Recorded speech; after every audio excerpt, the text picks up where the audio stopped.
Welcome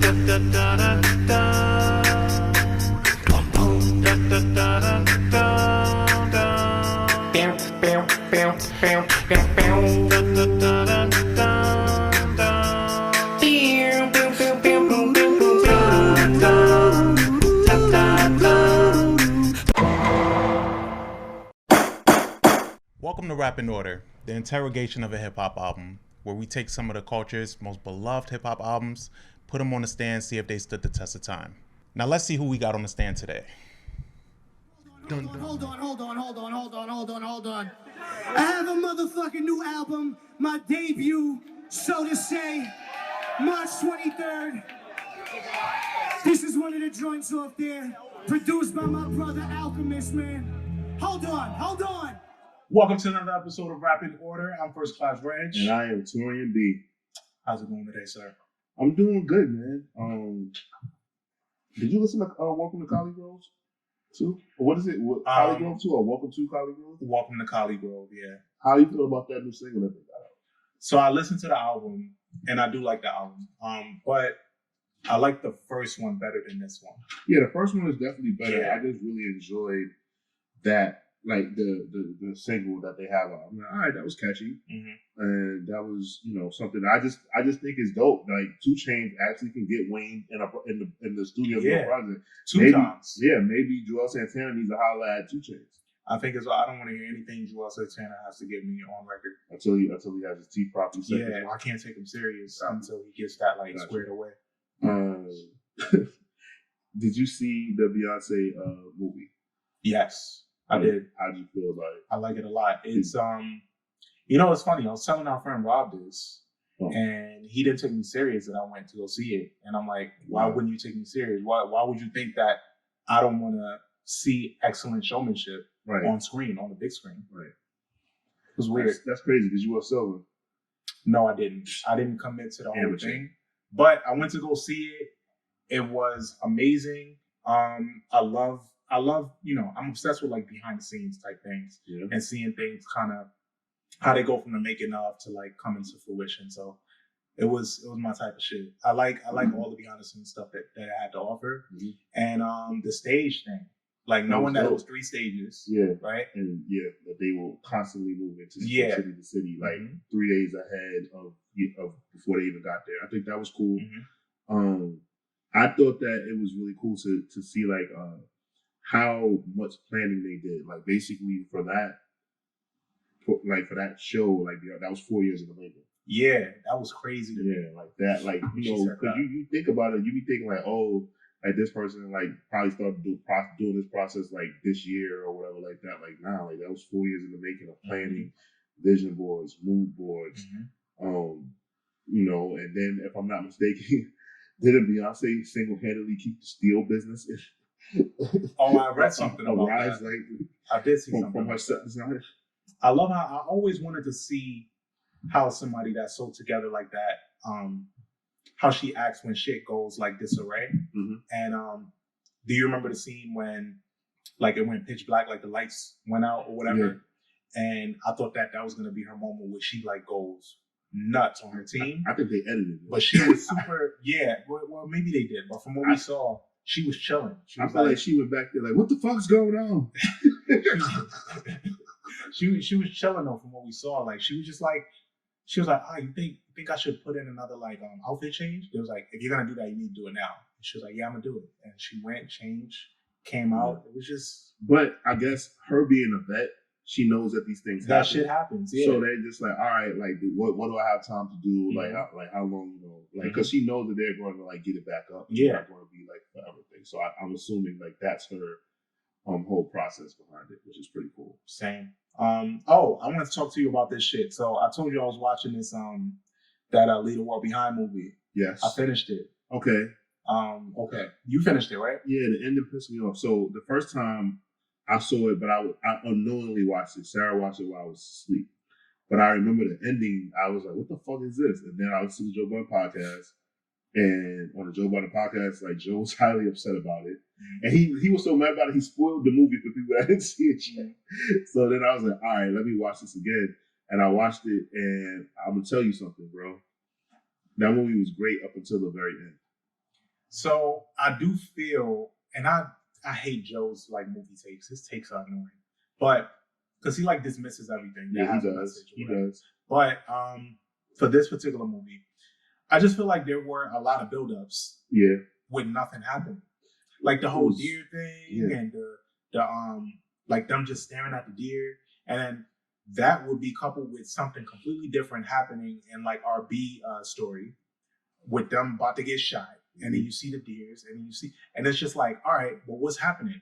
Now everything kind of just disperses. Yeah, I felt like I think that a lot of filmmakers actually enjoy fans going on like the Reddit threads and like creating their own story. Yeah, because it keeps people talking. Yeah, and I think, and I don't know if it's purposely done, but I think that they appreciate it because directors are like very artsy and like there's certain things where like this is supposed to be left up to the imagination. But with this movie, I think that they really, really wanted to like get fans just talking about like and creating backstories for the characters. Because some people do that. Yeah, like they create a prequel or a sequel to like what happens, like how everything finishes off or whatever like that. Like remember,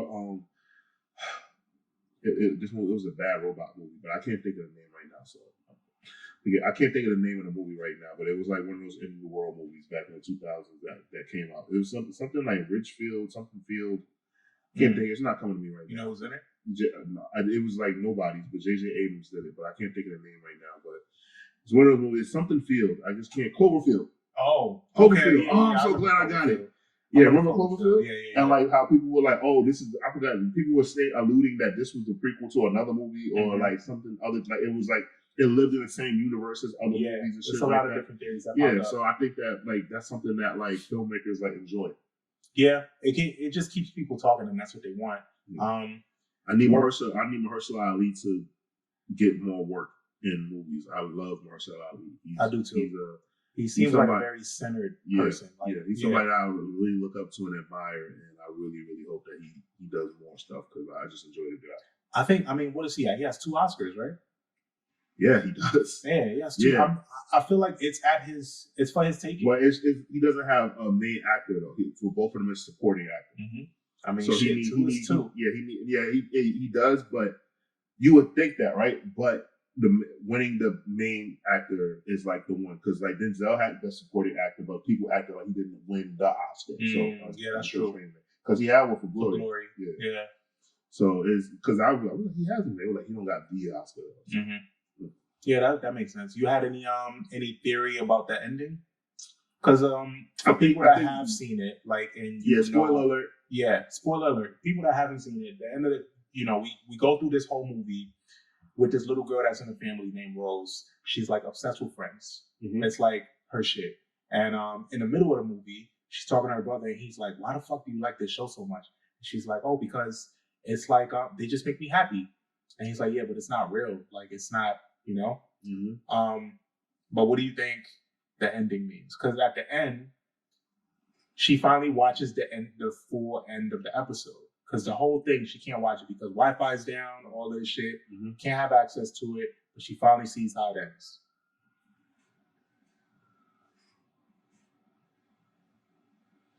I think after that happens, I think chaos ensues and they all die. Yeah. I think literally electricity starts coming out the ground, like frogs start raining out the sky, and like everything bad that can happen happens and they die. Because it left open so many different stories. Like we don't know anything about how it ended for them. Yeah, it got people like saying that they getting rid of their fucking Teslas. Oh yeah, yeah, fuck them cars. Yeah, man. That was crazy. But yeah, that's all I had. Let's get into this album. All right, shouts to every single one of them. You know me, Big Body, aka Ronaldo Rodriguez. Uptown boogie down body, box cutter body, DFY body, bad bitch body. Let's go, turn that motherfucking shit on. I'm not gonna take you on a little trip in the fucking 80s.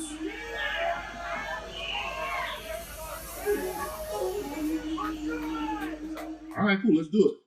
So, album that we're getting into today is from an artist that I've been lucky enough to see live on multiple occasions. This guy gives it his all every time he's on the stage.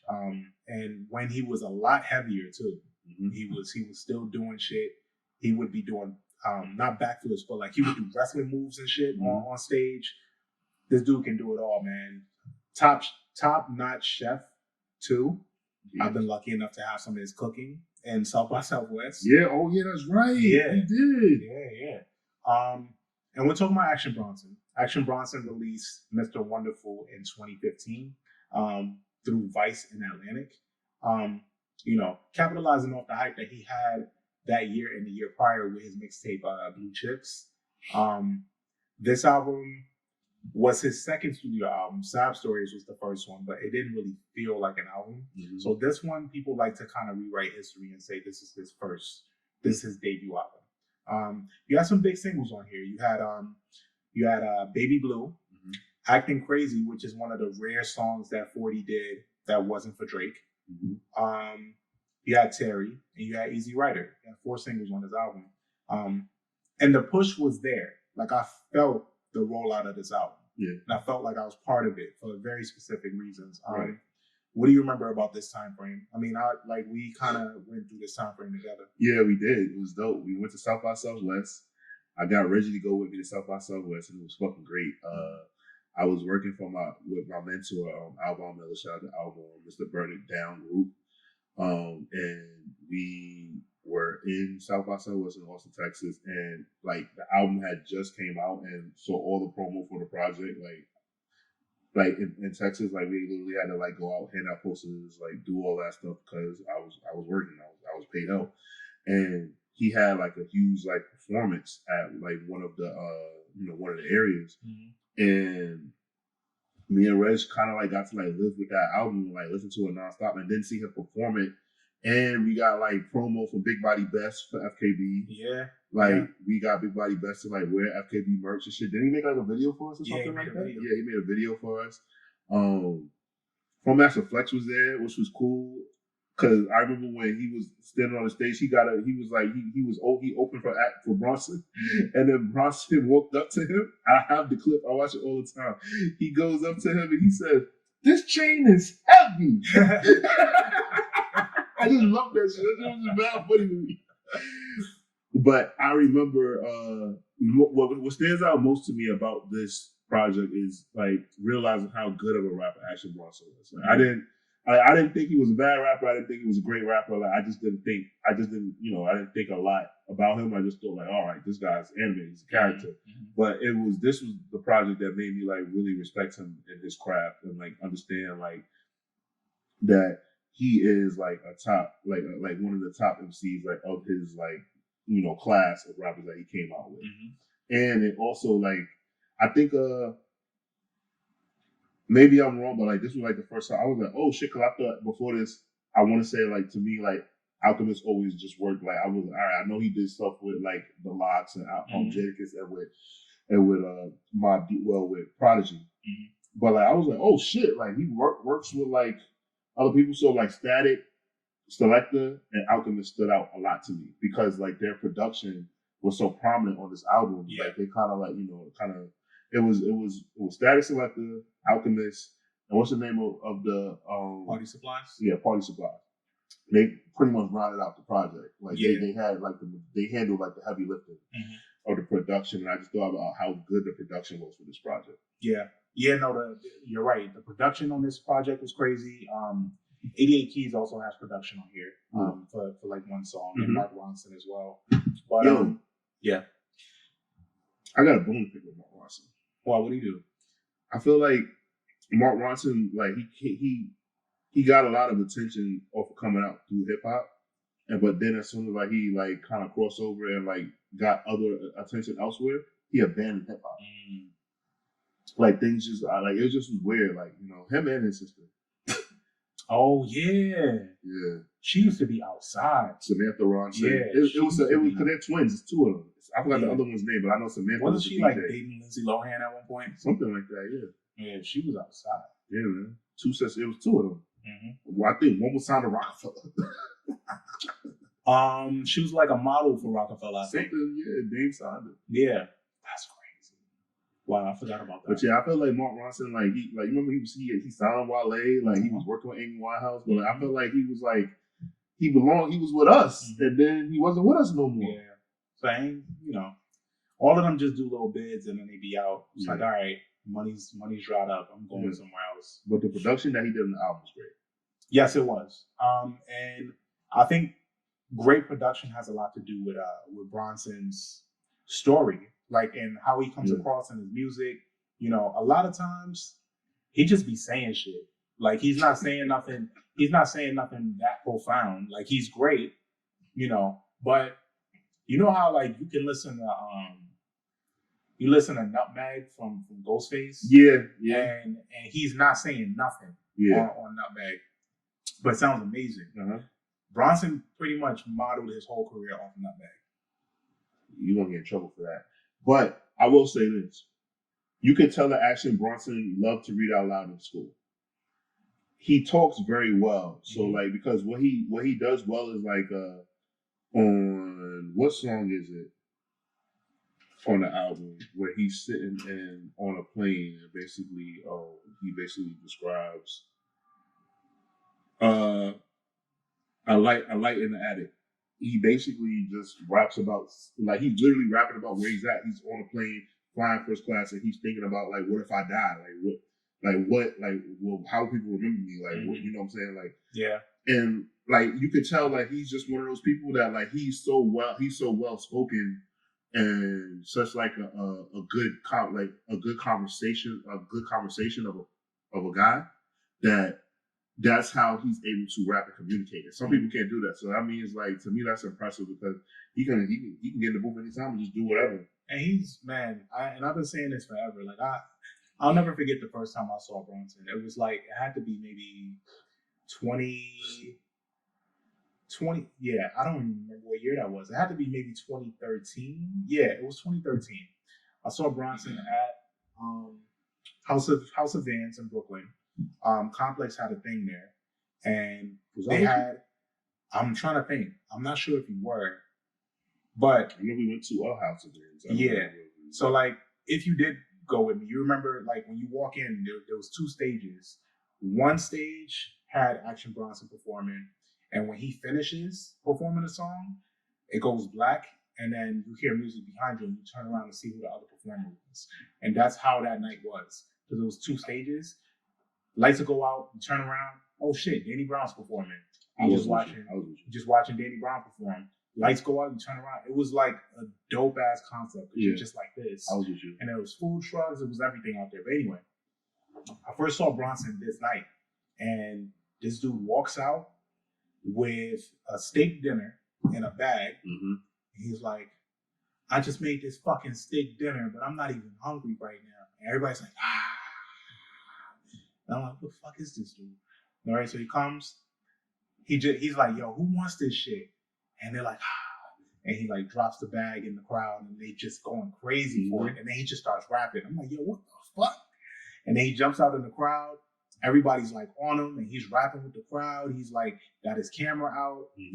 It was just so interactive, and, like, it was just a performance like I had never seen. And I went home that night, and I downloaded Blue Shifts. Yeah. I just, like I said, working with Alvin, like, and they were, because Goliath Management, the management company within Shady Records, was managing him. And I just realized that, like, Action Bronson is, like, one of, like, probably the most intriguing, like, people, like, ever. Like, so as performances, he's fucking throwing out TVs. He's giving away TVs. Yeah. He gives away sneakers. And that stuff was like at that. Terminal 5. Yeah, like, he's just, like, he's a huge wrestling fan. He's a movie buff. He's into, like, food. Like, there's so many cool things about him. And I think that's the reason why I'm like, damn, like, I really love Action Bronson. Like, and he also speaks directly to our demographic of, like, growing up watching wrestling, watching 80s kung fu movies. And the album cover is inspired by Bloodsport. Yeah, so, like, shit like that speaks very specific. Like, you gotta really know about shit like that.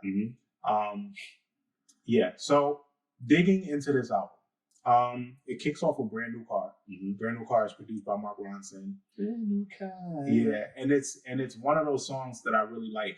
It's one of those things that I like about Bronson because he messes up in the middle of the song. He messes up in the middle of the song. He's like, take it from the top. 1, 2, 3. And like he does that throughout his career. Like even up until as recent as his NPR. He was rapping on his NPR and he fucked up.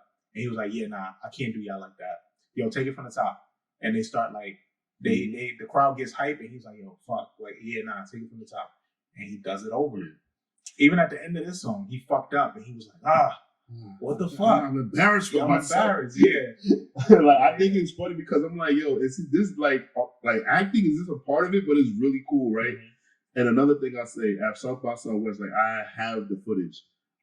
His breath control, like he raps live. He doesn't let like a track play. Like he raps live. No backtrack. He raps so well and hits every word for a man his size that smokes as much weed as he does and eats as much as he does. His breath control, pause, is insane. Pause. Yes, it is. And he's a bigger guy, but his like the way he leans into that shit is crazy. So Brand New Car takes us into The Rising with Big Body Bez. Produced by Static Selector. Top 5 shit talker. Man, Big Body Bez, yo. I would take a whole album of him just shit talk. I think that was the plan at one point. Yeah. Was for him to do something like that, but he never dropped it. Yeah, man. Like I just like Big Body Bez is just one of those like he's because there are what are they? They're Armenian. Like Big Body Bez is just one of those white guys. Albanian. Not Armenian. Albanian people are like those white people that like I feel like black people don't fuck with. Like they don't call them crackers. Like they don't like they just leave them be. Yeah, man. Like they just come from a certain part of the world where like they eat humans. I feel like and shit like that. Like, humans. He said, fuck with Albanians, bro. He said, he said, I get fly to fight. Yeah. Come on. I get fly to fight. I get fresh to fight. Just caught a new fucking case, but it's all right though. I got this stupid motherfucking lawyer. He told me, don't ever worry about that shit body. I'll make that go away. Now what's for lunch? I told him, don't worry. I got the hookup. Anything you want. Crown fried on me. 1 through 6 only. Yo, Big Body.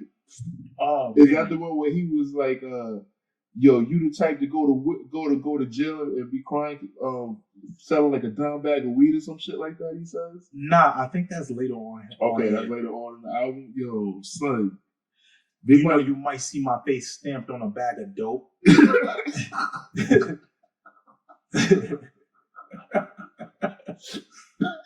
Man, yo, amazing. You know, like you can't write shit like that down. Yeah, you know who talk shit like that? Sarah talk shit like that. See how Sarah could talk shit like that. When Sarah got her bag, she talk shit like that. That's crazy. She talk shit like Big Body Bez. Legendary. So elsewhere on this album, what are some of your highlights? Terry. Oh man, like it has like a 90s feel to it, right? And it's just something where I'm just, oh my god. Acting Crazy, of course. And like I was like shocked because I was just like, damn, Drake could have this beat. Yeah. City Boy Blues is something that I really, really enjoy because I'm a big 88 Keys. I'm a big 88 Keys fan. Easy Rider, I really enjoy because it was memorable for me when we saw him perform live and he closed out performing that shit. Yeah. It was just really good. Galactic Love is something I really enjoyed. That beat is crazy. Yeah, and I Light in the Attic. That I really like that shit. Like him just fucking rapping about fucking being on that plane, like telling that story was really cool. I think this album has a very slept on like story. Like this like the pocket of 6, 7, 8, and 9 on this album is very instrumental. Like he leans into like he tells like a story, like it's a musical. Yeah. From number 6 through 9. So like the story kicks off with Thug Love Story 2017, the musical, where he has like this drug addict basically singing about a love loss, right, in the streets, and then the City Boy Blues where he's coping with that loss, right, and then a light in the attic where he's talking about that addiction, that woman or whatever, and still kind of yearning for this person. Baby Blue, he's over her, like, yo, fuck this bitch, right? And this is when everybody really loved Chance. Yo, man. Yeah. I'm sorry, y'all. This was when everybody loved Chance. I championed the fuck out of Chance. This was 2015, and then 2016, Life of Pablo dropped, and people really loved Chance. He had like a good run. There were people that were saying that Chance was ghostwriting for Kanye. Yeah. You don't think he gave him some lines though? For Ocean ID? Yeah, that's how Kanye. I mean, that's how Kanye works. He does work that way, and it's true. But I don't think so. I think like Kanye has his writers. I think like Malik Yusef, Sah the Prince. Like I think like he has like his core of people that are like writing for him and shit like that. I think maybe like I don't think so. I don't think Chance writes for Kanye. Oh no, I wouldn't put it past. I would like to get into Mike Dean's case and get whatever he has for good ass job though.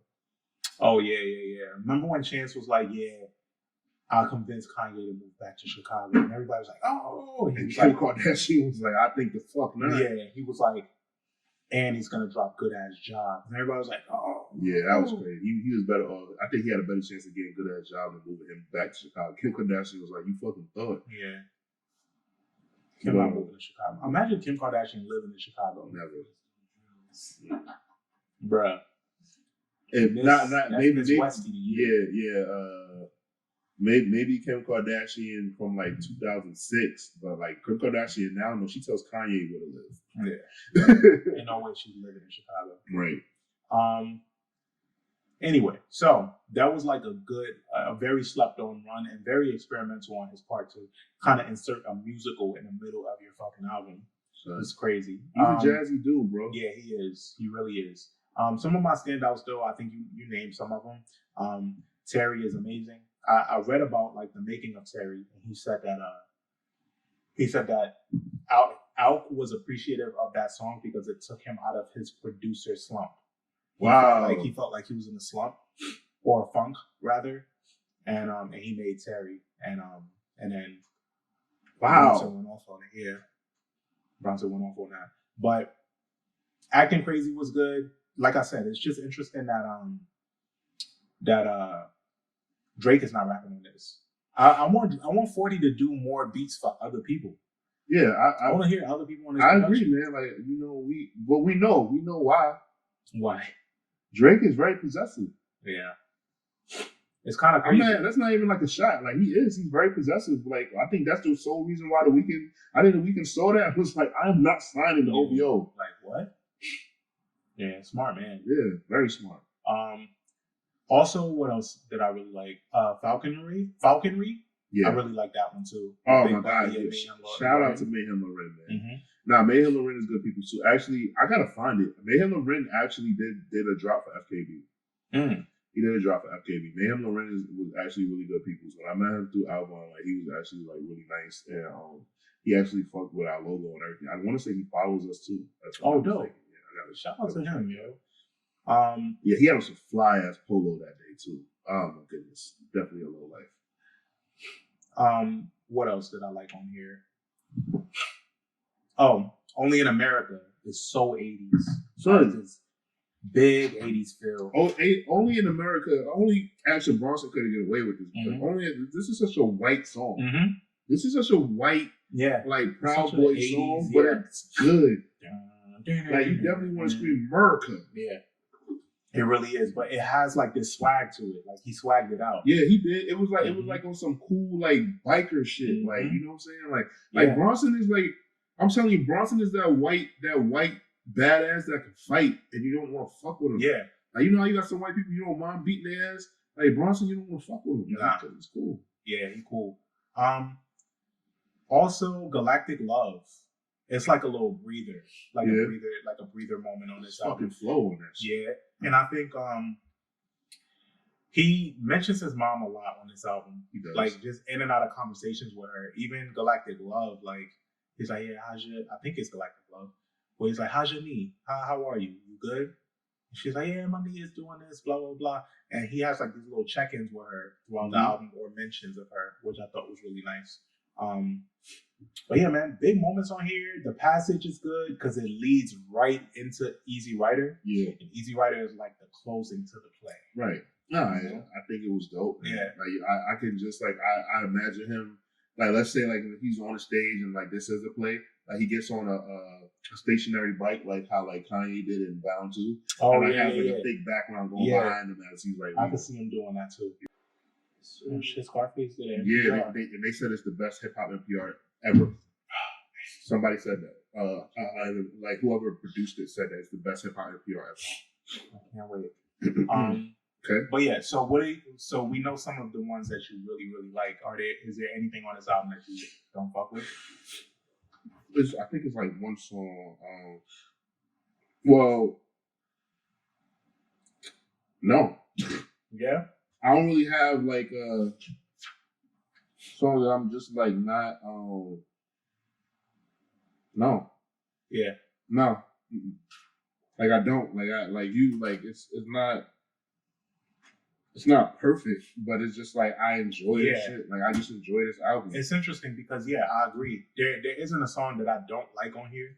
There's songs on here that I wouldn't listen to out of context. Understood. I'm not just gonna put on A Light in the Attic. I need to listen to City Boy Blues before it, right? Or Thug Love Story before it. Like I gotta listen to that little part right there, which I think was done very purposely. Like purposefully, you got to listen to those songs to carry it out.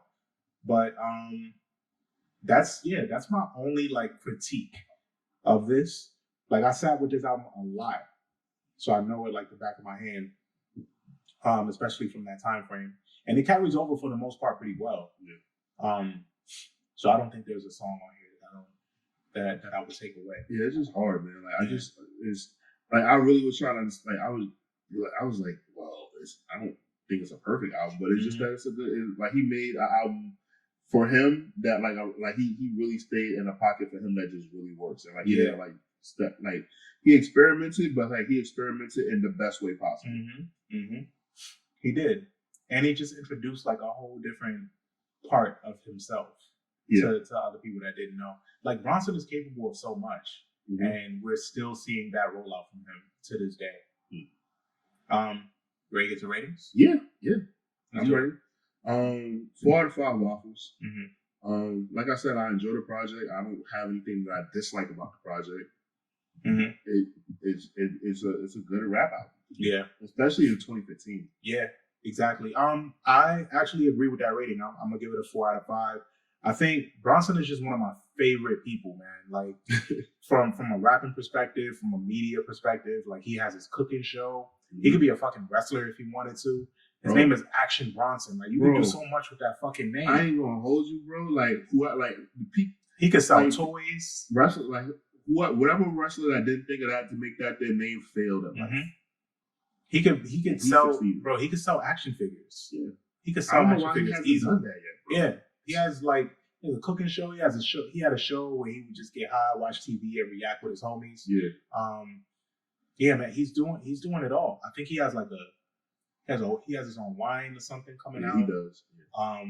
Yeah, man, he's built on like he kind of prides himself on his taste in things, and he has great taste. Yeah, I trust him. Yeah, and he has a sneaker collab, and he's doing all the things, man. I want to see more of what he does. He only wears shorts. Yeah, he does. He lost a hell of a lot of weight. Yeah, I'll be honest with you. When I met Action Bronson, I didn't realize he was going to be like the height that he was. I was very surprised. Remember we saw him at Dame Dash? The gallery. At the Dame Dash. Yeah, Dame's gallery. Yeah. That's where we met him at.